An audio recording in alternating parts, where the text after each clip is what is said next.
India versus Pakistan. இந்தியாவை பொறுத்த வரைக்கும் உலகத்திலேயே டாப் 5 கண்ட்ரிஸ் எடுத்தோம்னா அதிக ராணுவ பலத்துல இருக்கக்கூடிய ஒரு நாடு. அதுவே பாகிஸ்தான் இந்த லிஸ்ட்ல எடுத்தோம்னா அவங்க டாப் 10க்குள்ள கிடையாது, டாப் 10 தாண்டி தான் வெளியில இருக்காங்க.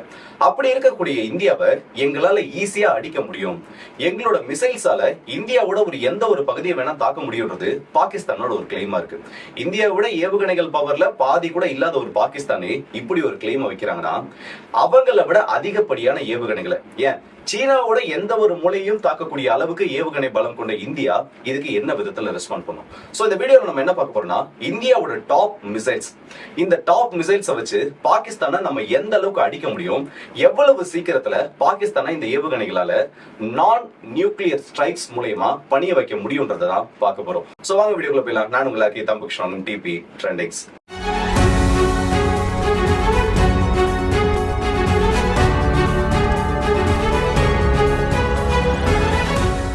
இந்தியாவோட மிசைல்ஸை பொறுத்த வரைக்கும் நம்ம கிட்ட பல ரகங்கள்ல பல கேட்டகரியில இந்த ஏவுகணைகளானது இருக்கு. சோ இப்போ நம்ம ஏர் லான்ச்டு மிசைல்ஸை பத்தி பார்க்க போறது கிடையாது. சர்ஃபேஸ்ல இருந்து லான்ச் பண்ணக்கூடிய மிசைல்ஸையும் சப்மரைன் மூலமா லான்ச் பண்ணக்கூடிய அந்த மிசைல்ஸை மட்டும் தான் நம்ம இந்த ஒரு கணக்கெடுப்புல எடுத்துக்க போறோம். ஏன்னா அதிக பவர் கொண்ட ஏவுகணைகள் இல்ல மாஸ் டிஸ்ட்ரக்ஷனை கொடுக்கக்கூடிய ஏவுகணைகள் கேட்டகரியில இந்த ஒரு வீடியோ நம்ம பார்க்க போறோம். இப்போ நார்மலா நம்ம இந்திய ஏவுகணைகளை பொறுத்த வரைக்கும் நம்ம கிட்ட பல வெரைட்டில இருக்குன்னு சொல்லியிருந்தோம். இதுல முக்கியமான சில கேட்டகரின்னு பார்த்தோம்னா submarine launched cruise missile, surface to surface ballistic missile, surface to surface cruise missile, anti-ship missile, இன்னும் ஷார்ட் ரேஞ்ச் கொண்டிருக்கக்கூடிய ballistic missile. இப்ப பாகிஸ்தானோட ஜியோகிராஃபியை பொறுத்த வரைக்கும் அந்த நாட்டோட நீளம்ன்றது ரொம்ப அதிகம். ஒரு 1300 இருந்து 1400 கிலோமீட்டர்கள் அதிகமா நீளமுடைய ஒரு நாடு. ஆனா அவங்களோட அகலம் ஒட்டுமொத்த பாகிஸ்தானோட இந்த குறுக்கு அளவுன்றதே 450 இருந்து 460 கிலோமீட்டருக்குள்ளதான். அதிகபட்சம் இந்த ஈரான் ஒட்டிய எல்லையில இருந்து இந்திய எல்லை வரைக்கும் பார்த்தோம்னா ஒரு 1200 கிலோமீட்டருக்கு கூட இருக்கக்கூடிய ஒரு பகுதி. சோ பாகிஸ்தான்ன்றது நீளம் வைஸ் பெரிய நாடு, ஆனா அவங்களோட அகலம்ன்றது ரொம்ப கம்மி. இப்ப இந்தியாவை பொறுத்த வரைக்கும் இந்தியாவோட மிசைல்ஸ் ரேஞ்ச்ன்றது 1000 கிலோமீட்டர்கள்ல தொடங்கி 8000 9000 கிலோமீட்டர்களையும் தாண்டி இருக்கு. நம்மளோட அக்னி சீரியஸ் மிசைல்ஸ் இதுக்கு ஒரு நல்ல எடுத்துக்காட்டா சொல்லலாம். முதல்ல இந்த சர்ஃபேஸ் டு சர்ஃபேஸ் கேட்டகரி எடுத்து பார்த்தோம்னா நம்ம அக்னி சீரியஸ் மிசைல்ஸ் அதிகமா பயன்படுத்தலாம். ஆனா இந்த அக்னி சீரியஸ் மிசைல்ஸ்ன்றது இந்த ஒரு பாகிஸ்தானுக்கான அந்த ஒரு கேட்டகரி இல்ல, பாகிஸ்தானை மட்டுமே கவுண்டர் பண்றதுக்காக நம்ம உருவாக்கி வச்சிடல. ஏன்னா பாகிஸ்தானுக்கு இந்த அக்னி சீரியஸ் மிசைல்ஸ்ல மாற்றா நம்ம நிறைய ஏவுகணைகளை உருவாக்கி வச்சிருக்கோம். முதல்ல இருக்கக்கூடியது பிருத்வி, இரண்டாவது இருக்கக்கூடியது ஷௌர்யா, அடுத்தது இருக்கக்கூடியது பிரளய் மிசைல். இந்த பிருத்வி ஏவுகணைகளை பொறுத்த வரைக்கும் இதுல பிருத்வி 1, பிருத்வி 2, பிருத்வி 3 இருக்கு. இதோட மீடியம் ரேஞ்ச்ன்றது இல்ல இதோட ஷார்டஸ்ட் ரேஞ்ச்ன்றது 150 கிலோமீட்டர்கள் ஆரம்பிச்சு இதோட லேட்டஸ்ட் வேரியண்டா இருக்கக்கூடிய தனுஷ் ஏவுகணைகளை 750 கிலோமீட்டர் ரேஞ்ச் வரைக்கும் இதனால போயிட்டு ரீச் பண்ண முடியும். இப்ப பார்டர் ஒட்டிய பகுதிகள்ல இருந்து நம்ம இந்த ஒரு ஏவுகணையை, இந்த லாங் ரேஞ்ச் கொண்ட ஒரு ஏவுகணையை லான்ச் பண்றோம்னா அதனால வித்தின் நிமிடங்கள்ல, அதாவது ஒரு சில நிமிடங்கள்ல பாகிஸ்தானோட இந்த ஒட்டுமொத்த வடக்கு பகுதியையும் அதனால அழிக்க முடியும். உதாரணத்துக்கு சொல்லணும்னா பாகிஸ்தானோட தலைநகரத்தை இந்த ஏவுகணை போயிட்டு ரீச் பண்ணனா அதுக்கு எடுக்கக்கூடிய மேக்ஸிமம் டைம் இல்ல அது போயிட்டு அதுங்க அட்டாக் பண்றதுக்கு அதோட ஃபிளைட் பாத் அடைஞ்ச உடனே அதை அட்டாக் பண்றதுக்கு எடுக்கக்கூடிய மேக்ஸிமம் டைம்ன்றது வெறும் 4 நிமிஷம் மட்டும்தான். இந்த மிசைல்ஸ்னால நியூக்ளியர் கேப்பபிள் வார்ஹெட்டையும் எடுத்துட்டு போக முடியும்ன்றது ஒரு கிளைமா இருந்தாலும் மோஸ்டா இந்தியா இதை நியூக்ளியர் ஸ்ட்ரைக்கு பயன்படுத்த போறது இல்ல. ஏன்னா அதுக்கு முன்னாடி பாகிஸ்தானோட ரேடார் ஸ்டேஷன்ஸ் இந்த ஒரு மிசைல்ஸ் அதிகமா பயன்படுத்தலாம். இதுல இனர்ஷியல் நேவிகேஷன் சிஸ்டம் யூஸ் பண்ணிருக்கிறதுனால இதோட அக்யூரசில சில பிரச்சனைகள் இருந்தாலும் அதை ஓவர் கம் பண்ற மாதிரி இதுல இந்த லேசர் பேஸ்டு கைரோஸ்கோப்பையும் யூஸ் பண்ணிருக்காங்க. இதனால இதோட அக்யூரசின்றது 6 இருந்து 8 மீட்டர் தொலைவுக்குள்ளதான் இருக்கும். இதுக்கு அடுத்தபடியா பார்த்தனா பிரளய் மிசைல். இந்த பிரளய் மிசைல் பொறுத்த வரைக்கும் ஷார்ட் ரேஞ்ச் பாலிஸ்டிக் மிசைல் இல்ல ஒரு 250 இருந்து 500 கிலோமீட்டர் ரேஞ்ச் உடைய ஒரு ஏவுகணையா இதை இந்தியா உருவாக்கிட்டு இருக்காங்க. இதோட முக்கியமான வேலை என்னன்னா எதிரிகளோட ஏர்பேஸையும் எதிரிகளோட அந்த ரன்வேஸையும் கம்ப்ளீட்டா டிஸ்ட்ரக்ட் பண்றது மட்டும்தான். ஏன்னா இதோட ஒட்டுமொத்த எடையில 2 மடங்கு அளவுக்கு அதிகமான வெடிபொருளை இதனால கொண்டு போக முடியும். இப்ப அந்த ஏவுகணையோட ஒட்டுமொத்த எடைன்றது 1 டன் வருதுன்னு வைங்க, அதுல 250 கிலோவுக்கும் அதிகமான வெடிபொருளை மட்டுமே கொண்டு போயிட்டு இதனால ஒரு அட்டாக் பண்ண முடியும். இப்படி அதிகமான வெடிபொருள் எடுத்துட்டு போறதுனால எந்த இடத்துல அதோட இம்பாக்ட் ஏற்படுத்துதோ அதை கம்ப்ளீட்டா 2 மீட்டர் வர அளவுக்கு ஒரு பெரிய பள்ளத்தை ஏற்படுத்த முடியும். பாகிஸ்தானோட ஏர்பேசஸ் நியூட்ரலைஸ் பண்றதுக்கும் பாகிஸ்தானோட முக்கியமான கமாண்ட் சென்டர்ஸ் அடிக்கிறதுக்கும் இந்தியா கிட்ட நம்மளோட சொந்த நாட்டிலே தயாரிக்கப்பட்ட ஏவுகணையில இதுக்கு ஒரு முக்கியமான இடம் இருக்குன்னு சொல்லலாம். சோ சர்ஃபேஸ் டு சர்ஃபேஸ் கேட்டகரியில இந்த பிரளய் மிசைல்ன்றது பாகிஸ்தானுக்கு எதிராக இந்தியாவில் பயன்படுத்தக்கூடிய ஒரு முக்கியமான ஏவுகணையா இருக்கும். இதுக்கு அடுத்தபடியா பார்த்தோம்னா லேண்ட் அட்டாக் மிசைல்னு சொல்லுவாங்க. இது க்ரூஸ் மிசைல் கேட்டகரியில வரும். இதுக்கு முன்னாடி நம்ம பார்த்த பார்த்தது எல்லாமே பாலிஸ்டிக் ட்ரெஜெக்டரியை ஃபாலோ பண்றது. இதுல இந்த ஷார்ட் ரேஞ்ச் இல்ல மீடியம் ரேஞ்ச் அந்த ஒரு ரேஞ்சில தான் வந்துட்டு இருக்கும். ஆனா இப்ப அடுத்ததான் நம்ம பார்க்க போறது க்ரூஸ் மிசைல்ஸ் கேட்டகரியில வரும். இந்தியாவை பொறுத்த வரைக்கும் நம்மளோட உள்நாட்டிலேயே தயாரிக்கப்பட்ட 2 முக்கியமான க்ரூஸ் ஏவுகணைகள் இருக்கு. ஆக்சுவலா பிரம்மோஸ்ன்றது இந்த ஒரு கேட்டகரியிலும் வரும், ஆன்டி ஷிப் கேட்டகரியிலும் வரும். ஏன்னா பிரம்மோஸோட லேண்ட் அட்டாக் வேரியன்ட் இல்ல LAM சொல்லுவாங்க, லேண்ட் அட்டாக் மிசைல், அதுவும் நம்மளோட படைகள்ல இருக்கு. இது நம்மளால கப்பல்களுக்கு எதிராக மட்டும் இல்ல, நம்மளால பாகிஸ்தானுக்கு எதிரான அந்த ஒரு லேண்ட் அட்டாக்கும் பயன்படுத்த முடியும். ஏன் ஏற்கனவே கொஞ்சம் நாளைக்கு முன்னாடி கூட நம்மளோட பிரம்மோஸ் மிசைல் ஒன்று ஆக்சிடென்டலா ஃபயர் பண்ணப்பட்ட அதோட பாகிஸ்தானோட ஏர்ஸ்பேஸ்குள்ள நுழைஞ்ச கதை எல்லாமே இருக்கு. ஸோ இப்போ இந்தியாவோட இந்த land attack missiles cruise missile கேட்டகரியில பொறுத்த வரைக்கும் இந்த 2 முக்கியமான ஏவுகணைகள் பிரம்மோஸ் லேண்ட் அட்டாக் வேரியன்ட், இன்னொன்னு நிர்பயா க்ரூஸ் மிசைல். இதுல பிரம்மோஸை பொறுத்த வரைக்கும் எல்லாருக்குமே தெரிஞ்ச ஒரு டாபிக் தான். ரஷ்யாவாலையும் இந்தியாவாலையும் உருவாக்கப்படுது. சத்தத்தோட வேகத்தை விட 3 மடங்கு வேகத்துல போகக்கூடிய ஒரு க்ரூஸ் ஏவுகணை. பாகிஸ்தானுக்கு எதிராக இந்தியாவோட ரியல் கேம் சேஞ்சர்னா இந்த ஒரு மிசைல தான் இருக்கும். ஏன்னா இப்போதைக்கு கரண்டா பாகிஸ்தான் ஆர்சனல்ல இருக்க எந்த ஒரு ஏர் டிஃபென்ஸ் சிஸ்டம்னாலையும் இந்த ஒரு ஏவுகணையை தடுக்க முடியாது, இல்ல இந்த ஒரு ஏவுகணையை நியூட்ரலைஸ் பண்ண முடியாது. இதோட சத்தம் மட்டுமே இதுக்கு ஒரு ஆடட் அட்வான்டேஜ் கொடுக்காது. இதோட அந்த மெனுவர் பண்ணக்கூடிய கெபாசிட்டி தான். இதுல யூஸ் பண்ணக்கூடிய அந்த ராம்ஜெட்ன்றது ஏரியல் மெனுவர்ஸ் பண்றதுல அதிகமான ஒரு இடத்தை இல்ல அதிகமான ஒரு அப்பர் ஹேண்டை இந்த ஒரு மிசைலுக்கு கொடுத்துருக்கு. அதுவும் இது அதோட டார்கெட்டை நோக்கி போகக்கூடிய அந்த கடைசி கட்டத்துல அதோட டெர்மினல் ஃபேஸ்ல எக்ஸாக்டா ஒரு எஸ் பெண்ட் இல்ல எஸ் மெனுவர் பண்ணும். இப்போ உள்ள வரக்கூடிய அந்த டார்கெட் மெனுவர் பண்ணுதுன்றப்போ அந்த லேண்ட் பேஸ்டு இன்டர்செப்டார் மிசைல ஃபயர் பண்ணக்கூடிய அந்த அமைப்புக்கு இதோட பாத்தை ட்ராக் பண்றதுல ஒரு தடுமாற்றமானது ஏற்படும். அப்படி இந்த தடுமாற்றம் ஏற்படுறப்போ உள்ள வரக்கூடிய அந்த ஏவுகணையை இவங்களால ப்ராப்பரா அந்த என்கேஜ்மெண்ட் பாயிண்ட்ல பிக்ஸ் பண்ண முடியும். இப்படி உள்ள அவங்களால அந்த என்கேஜ்மெண்ட் பாயிண்ட பிக்ஸ் பண்ண முடியலனா உள்ள வரக்கூடிய அந்த ஏவுகணையை இந்த இன்டர்செப்டார் மிஸ் பண்ணிடும். சோ இப்படி ஏவக்கூடிய இந்த பிரம்மோஸ் மிசைல அதிகமா ஹை வேல்யூ டார்கெட்ஸ்க்கு எதிராக தான் இந்தியா பயன்படுத்தும். ஏன்னா இதோட டிஸ்ட்ரக்ஷன் ரேட்ன்றது அவ்வளவு பெருசு கிடையாது. குறிப்பிட்ட ஒரு டார்கெட் ஒரு பில்டிங் அடிக்கணும், இந்த இடத்துல முக்கியமான ஆர்ம்டு பர்சன்ஸ் இருக்காங்க, இந்த இடத்துல முக்கியமான ஒரு மீட்டிங் நடந்துட்டு இருக்குன்னா அந்த மாதிரி டார்கெட்டட் ஸ்ட்ரைக்கு மட்டும் தான் இந்த பிரம்மோஸ் நம்மளால யூஸ் பண்ண முடியும். இதுல நியூக்ளியர் வேரியன்ட் இருக்கு, ஆனா இது இன்னும் நம்ம இந்தியா ரெடி பண்ணி முடிக்கல. சோ இந்த நான் நியூக்ளியர் வேரியன்ட்ல டார்கெட்டட் கில்லிங்கும் டார்கெட்டட் ஸ்ட்ரைக்குக்கும் அதிக வேல்யூ இருக்க டார்கெட்ஸை தூக்குறதுக்கு இந்த ஒரு மிசைல் ரொம்பவே நமக்கு யூஸ்ஃபுல்லா இருக்கும். அது மட்டும் இல்லாம இந்த பிரளய் மிசைல்ஸா இருக்கட்டும் இல்ல இந்த பிரம்மோஸ் மிசைல்ஸா இருக்கட்டும், இது அதோட ஃபிளைட் பாத்தை எடுத்துருச்சுன்னா மேக்சிமமா அதோட டார்கெட்டை போயிட்டு ரீச் பண்றதுக்கு இல்ல பாகிஸ்தானோட இந்த விட்ட கணக்கு பண்ணி பார்த்தோம்னா அதிகபட்சம் வெறும் 140 செகண்ட்ஸ்ல அது ஃபயர் பண்ணப்பட்டு அதோட ஃபிளைட் பாத்தை பிடிச்ச அந்த 140வது செகண்ட்ல அதோட இம்பாக்ட் ஏற்படுத்தும். இந்த 140 செகண்ட்னா ஏறத்தாழ ஒரு 2.5 நிமிஷம் மட்டும்தான்.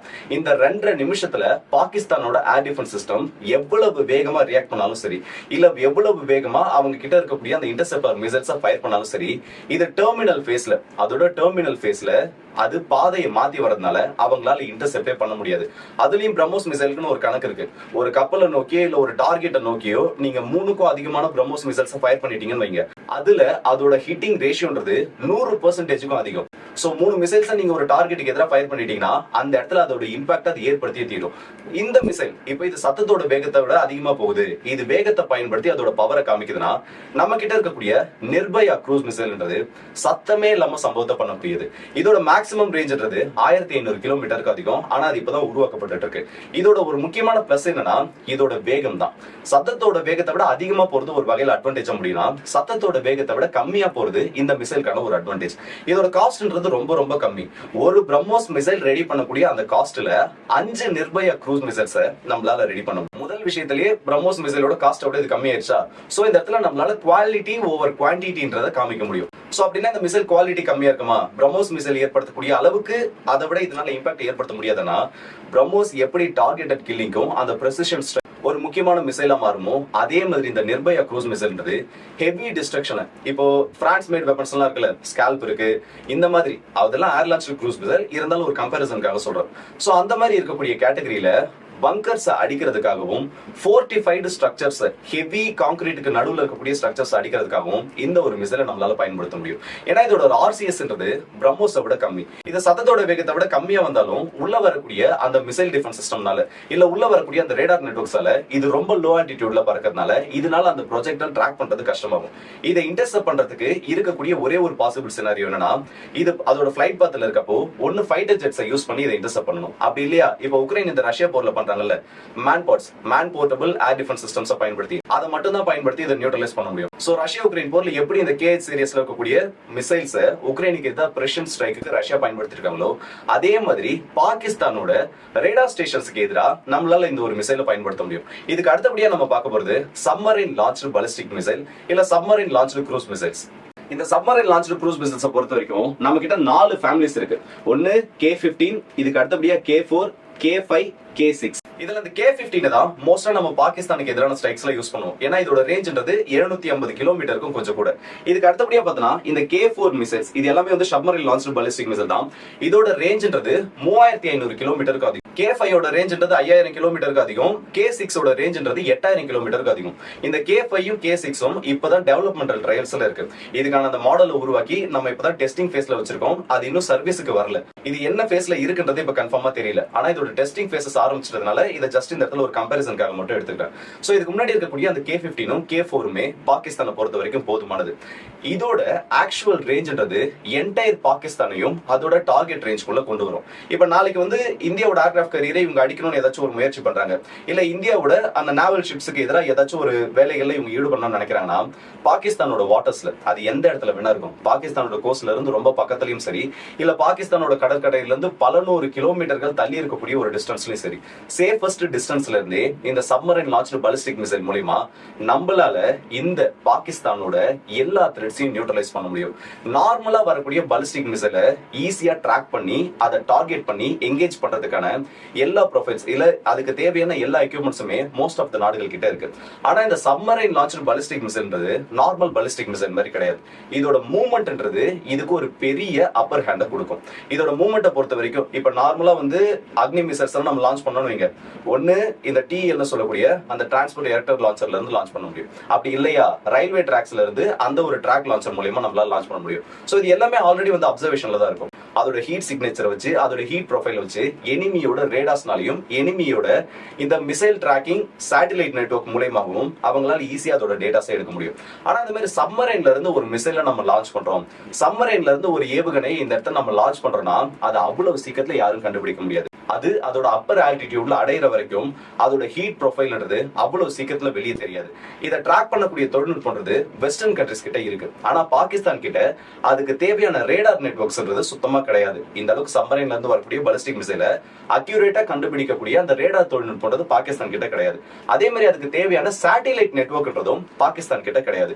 சோ இப்போ இது இந்த சீரியஸ்ல நம்ம இது வரைக்கும் பார்த்ததுலயே most deadliest and most needed weapon to strike பாகிஸ்தான்னா அது இந்த சப்மரைன் பாலிஸ்டிக் மிசைல் தான். ஆனா இந்த சப்மரைன்ஸை பொறுத்த வரைக்கும் இதை ஹண்ட் பண்றதுக்கு பாகிஸ்தான் கிட்ட நிறைய ப்ரோக்ராம் இருக்கு. சோ அது ஒண்ணு மட்டும் தான் இந்த இடத்துல ஒரு பெரிய கன்சர்னா இருக்கும். இது எல்லாமே வந்து நம்ம பாகிஸ்தானோட கோஸ்ட்டை ஒட்டி போனா மட்டும்தான். ஆனா பாகிஸ்தானோட கடற்கரையில இருந்து ஒரு சேஃபஸ்ட் டிஸ்டன்ஸ்ல இருந்து இதை நம்ம லான்ச் பண்றோம்னா கண்டிப்பா அதிகப்படியான டேமேஜை இந்த பாகிஸ்தானோட போர்ட் மேல நம்மளால கொடுக்க முடியும்.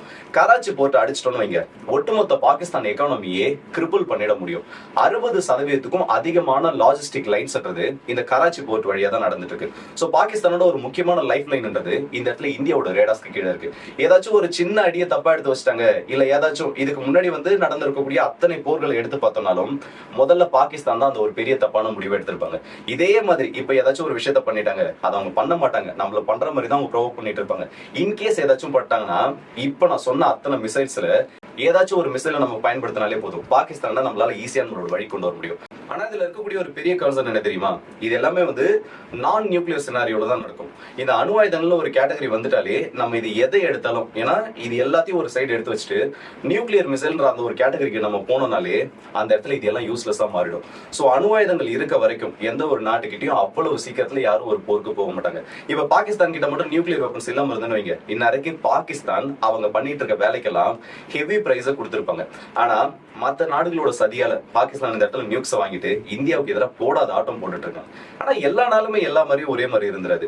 இப்ப பாகிஸ்தானுக்கு எதிரான மிசைல் டிஃபென்ஸ் சிஸ்டம் நம்ம அதிகப்படுத்திட்டு இருக்கோம். இந்தியா வந்து என்னைக்கு அவங்களோட மிசைல் ஷீட்டை கம்ப்ளீட்டா கிரியேட் பண்ணி முடிக்கிறாங்களோ அன்னைக்கு இந்த பாகிஸ்தானோட நியூக்ஸுக்கு ஒரு பெரிய டிட்டரன்ஸை நம்மளால கொடுக்க முடியும்.